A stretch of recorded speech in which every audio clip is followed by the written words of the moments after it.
Obviously, the time continuum has been disrupted, creating this new temporal event sequence resulting in this alternate reality. English, Doc. Here. Let me illustrate.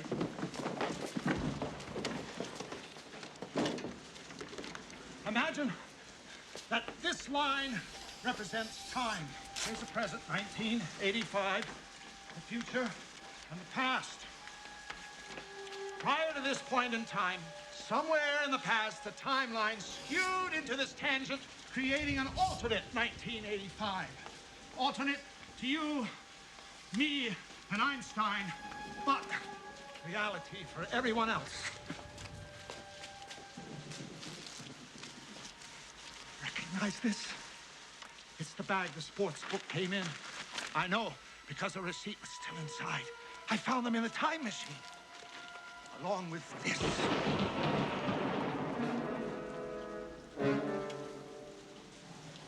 It's the top of Biff's cane. I mean, old Biff from the future. Correct. It was in the time machine because Biff was in the time machine with the sports almanac. Holy shit. You see, while we were in the future, Biff got the sports book, stole the time machine, went back in time, and gave the book to himself at some point in the past.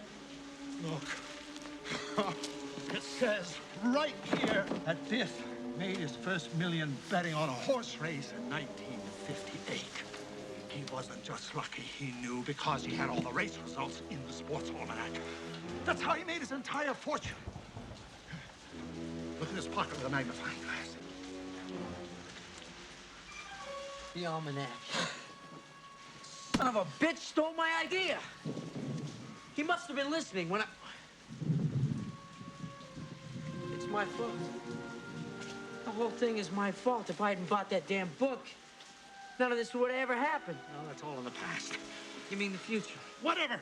It demonstrates precisely how time travel can be misused and why the time machine must be destroyed. After we straighten all of this out. Right, so we go back to the future and we stop Biff from stealing the time machine. We can't, because if we travel into the future from this point in time, it will be the future of this reality in which Biff is corrupt and powerful and married to your mother and in which this has happened to me.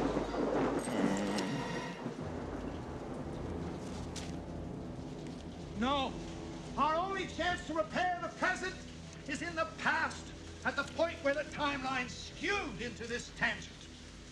In order to put the universe back as we remember it and get back to our reality, we have to find out the exact date and the specific circumstances of how, where, and when young Biff got his hands on that sports almanac.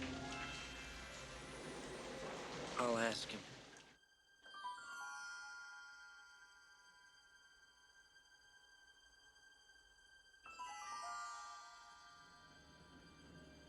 Are we back?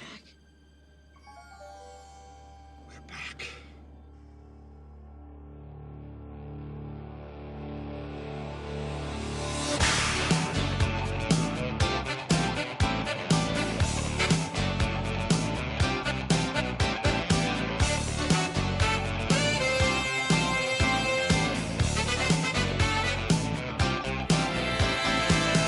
Everybody, guess what I'm doing again? Watching one movie and podcasting about it. Every day in March, it's Back to the Future too. So listen each day, or at least try, as I bring you year 2 of Marchy McFly. It's Marchy McFly.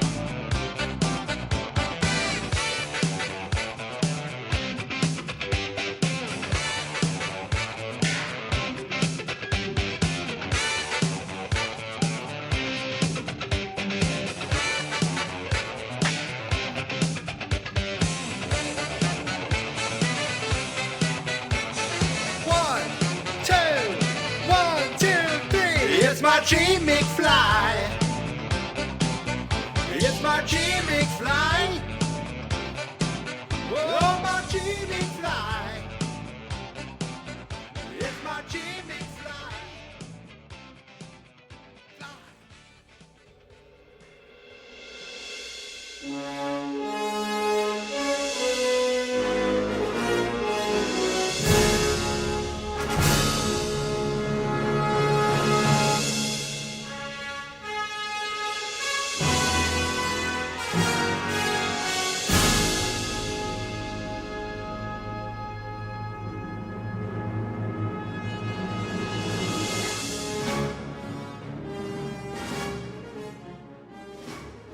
Happy Monday, everybody. It's the second to last Monday in March, which means it's the second to last Monday. Fly 2, it's March 21st, 2022, which means today I watched Back to the Future 2 for the 22nd time in 22 days. And today, right now, I'm recording a podcast about it. Now, you're listening to it in the future, but I'm coming to you from the past. It's lunchtime here on Monday, and I had a few minutes to just sit down and kind of talk a little bit about Downtown Hill Valley 1985A, which I didn't realize that's like the official kind of term for this 1985. I always called it like the alternate 1985, the other timeline. But Doc writes on that chalkboard, that clip you heard at the beginning, 1985A. So that's what it's called, and that's what it's always been called, and it has its own entry in the Back to the Future wiki, Futurepedia. So that, for now and forever, is what I'm always going to be referring to it as, that 1985A. Obviously, the things we know is that Biff went back in time, gave his younger self the Gray Sports Almanac, started making bets a few years later. I don't know if you had to be 21, but I guess maybe he was turning 18 and in 1958 he turned 21 and he could start betting. That to me makes the most sense, right? He could finally go to the track. I'm guessing. Otherwise, why wait those years? And one thing I noticed, didn't a noted Kirk Cameron say he gave him, he would know all the results for the next 50 years? Well, that's not true, Kirk. The first 5 years of that had already gone by the time he went back to 1955 and gave it to his younger self. So Kirk Cameron, wrong again. Anyway, the 1985, so of course he gives it to himself, then he comes back to 2015, which shouldn't have been possible. Now, I noticed, he said it every day, but I picked up on it today. When they get back to 1955, Doc says, you can't interfere with Biff giving himself the, thinking he was successful, giving himself the almanac. Otherwise, he won't go back to 2015 to bring us the DeLorean. But once he gives him that, shouldn't he be returning to the new 2015? And I've said it, I've repeated myself. Look, I'm doing 31 days of one movie. I'm going to repeat myself immensely. But again, he shouldn't have been able to go back. And I'd like to think that's why he disappeared. How was he able to go back to that timeline unless he gave it to him? But I was going to say, but by the time he got back, he didn't make the bets right away. But it doesn't matter because it's 50 years in the past, no matter what, or 60 years in the past to them. Again, I have to overlook that logic loophole, that logic hole that I think I'm correct on. I have to just ignore it and say, okay, it's what happened. He got back so that they can go back to the alternate 1985. Marty doesn't live in the McFly house. He goes around town and he gets down to the to Strickland's house. There's a drive-by shooting. The house burned. We learn the school burnt down in 1979, and then he goes to the downtown with the music of Sammy Hagar, and if you don't look quick enough, you'll focus too much on Biff's Pleasure Palace, and you'll focus on the bikers and Red the Bum. But there's a lot of little things in there that I wanted to look at and talk more about. And I've been kind of keeping an eye on them. And I am doing it like, I didn't write anything down here. I am looking at this live. I have the movie on one screen. And like, you see when he's talking to Red the Bum, there's XXX, there's nude signs in the background. Again, wasn't there kind of those things in 1985? There was like peep shows, weren't they? So it wasn't like Goldie Wilson's 1985 was all that like perfect. And what happened to Goldie Wilson? I wish we found out. Like, I wished he was still the mayor, right? But somehow Biff kind of owned him, and we saw a meeting with the two of them. And it was like, yes, thank you, Mr. Mayor. And we see Goldie Wilson, like, just a quick thing where he's like leaving Biff's office, with like an envelope, putting an envelope in his pocket or something cool like that to show that the mayor is allowing this to happen. That would have been a cool little thing. But again, all I'm doing is trying to improve upon this movie, a movie that I still love, I still hold dear, a movie that is just, very flawed to me. But just little things like that I think would have been cool, because the original 1985, it was Mayor Goldie Wilson. That downtown was because of Mayor Goldie Wilson. And in 1955, we learned that he wanted to become mayor. Well, in the original timeline, he does. What happens in this timeline? Where is he? I mean, we got Donald Full-Love. He was there at the beginning doing his grandson, Goldie Wilson's grandson, the hover conversion stuff. So where was he in this? I wish we saw him. I think that would have been a really cool thing. So after he sees Red the Bum, he turns, and we're just like, this was the parking lot area in the original, where Marty's talking to Jennifer about, I don't think I'm up for that type of rejection. It's at a different angle where I'm like the other side of it. And right now it's just completely covered in garbage and cars and bikers and just general ruffians, lots of general ruffians. We see Biff Tannen's Pleasure Paradise. Well, I keep calling it Pleasure Paradise. But then next to it, I swear there's a thing that says Pleasure Palace. It says Pleasure Palace welcomes bikers. But then there's the Pleasure Paradise that has the casino, the Biff Tannen Museum, and probably the hotel. But Pleasure Palace, I wonder if that is Biff's Pleasure Palace. That's another part. So it's the Pleasure Paradise and the Pleasure Palace together.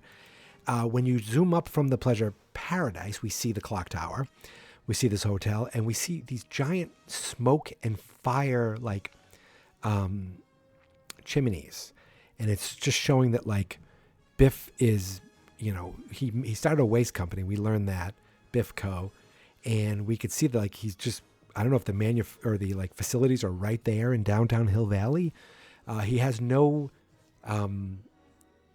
conscience as far as the environment. It's turning a profit. He doesn't care where it is, even if it's right in the downtown area with all these people. Not fast forwarding. I'm just looking now. Marty's kind of walking around. Just the walls are covered in flyers and pamphlets.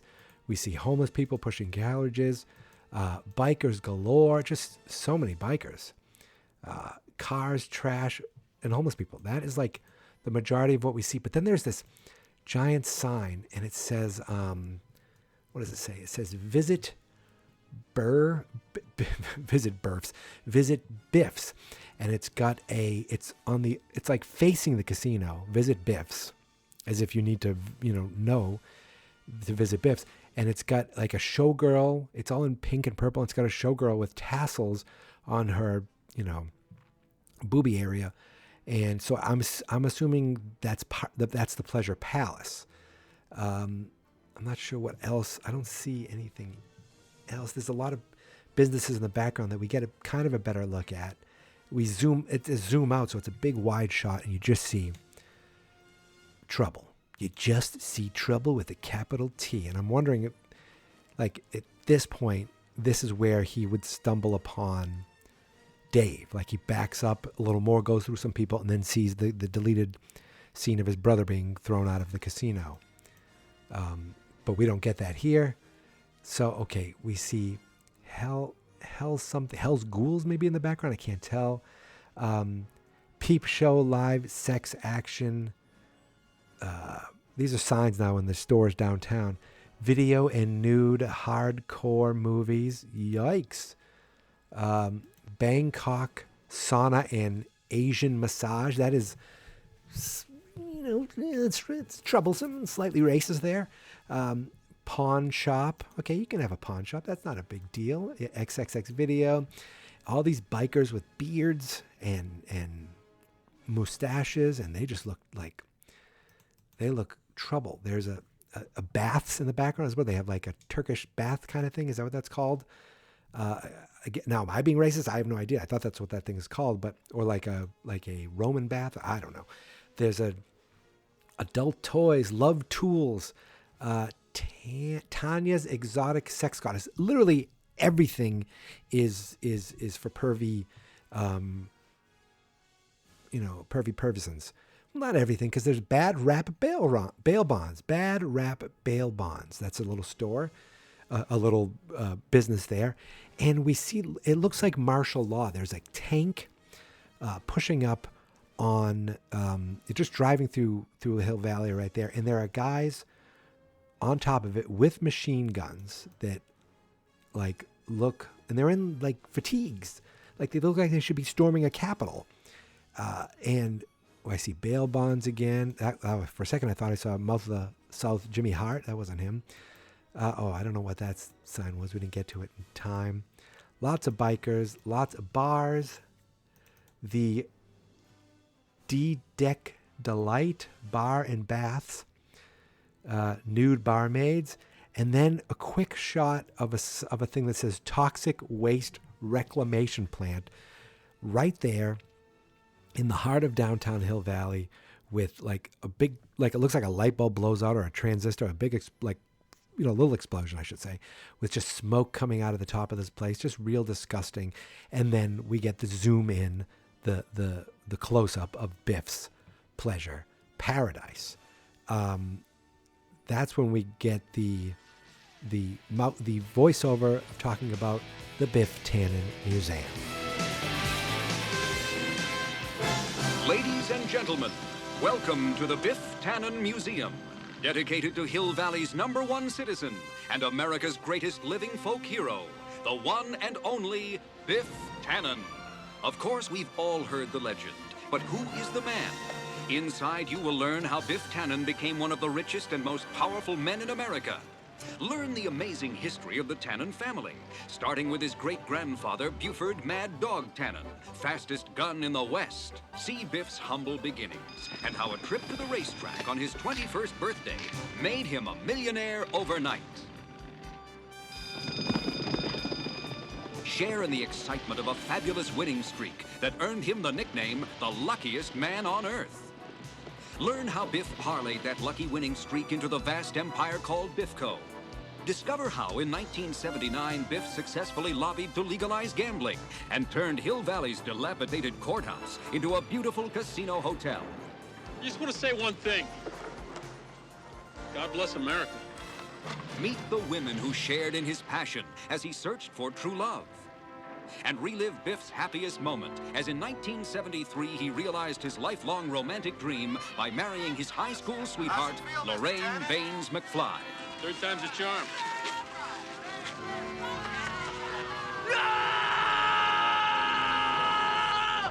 No! Hey, no! Hey, Greg, you coming with us upstairs? There we go, Sonny. We can do this the easy way or the hard way.